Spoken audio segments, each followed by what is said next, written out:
મારું નામ બાપભાઈ મેઘજીભાઈ માટિયા છે. હું રાજકોટમાં રહું છું.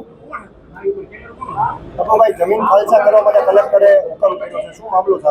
મામલો એમાં એવો હતો કે કલેક્ટરના અનુસાર જમીન જે મહેસૂલી કલમ મુજબ જમીન સાથળની જમીન હતી, એમાં મારે 7 ટકા ભરવાનું હતું. એ બદલે મેં દસ્તાવેજ કર્યું, મારી ભૂલ હતી. એટલે સરકારે એનું કામ કર્યું છે. મારી ભૂલ હતી, મેં સ્વીકારી છે. હવે મને જમીન મળવા માટે મારા 37B નો કેસ લડવાનો છે. 37B કેસમાં જે સરકાર હુકમ કરશે એ મને શિરોમાન્ય છે. જમીન 9 વીઘા જમીન છે. માલિયાસણ ગામની જમીન છે. 9 વીઘા જમીન છે.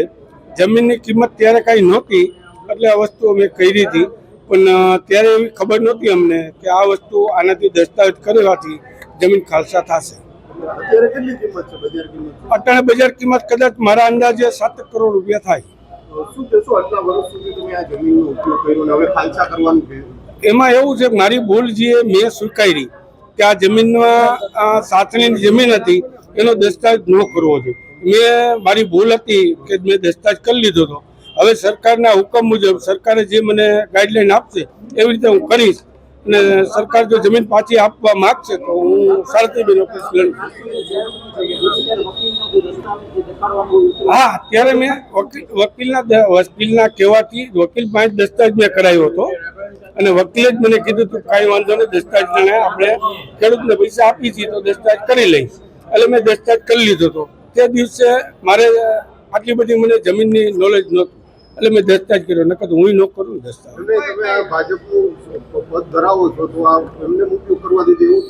ના, ત્યારે હું ભાજપનું પદ ધરાવતો, સામાન્ય કાર્યકર હતો.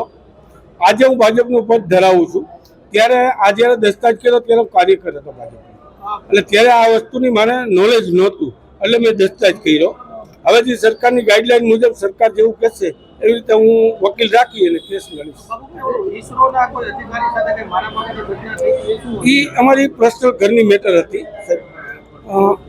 મારા ભાઈની મેટર હતી. એમાં મને તો ખ્યાલ નહોતો. હું તો છાસ વિતરણમાં હતો. અને ત્યાર પછી મને 6 વાગે ખબર પડી કે આવી રીતે થયું છે એમ. એટલે ત્યારે તો છાસ વિતરણ મારે 5 દિવસ ત્યાં ગોવિંદબાગ શાકભાજી છાસ વિતરણનું કાર્ય ચાલુ હતું, સેવાનું. જે સેવા હું 5 દિવસ કરતો. એમાં મેટર મારા ભાઈના વેવાય છે એની મેટર હતી. એટલે પછી લાંબુ તો મને એની ખબર નથી, પણ મારા નાના ભાઈનો મેટર હતો.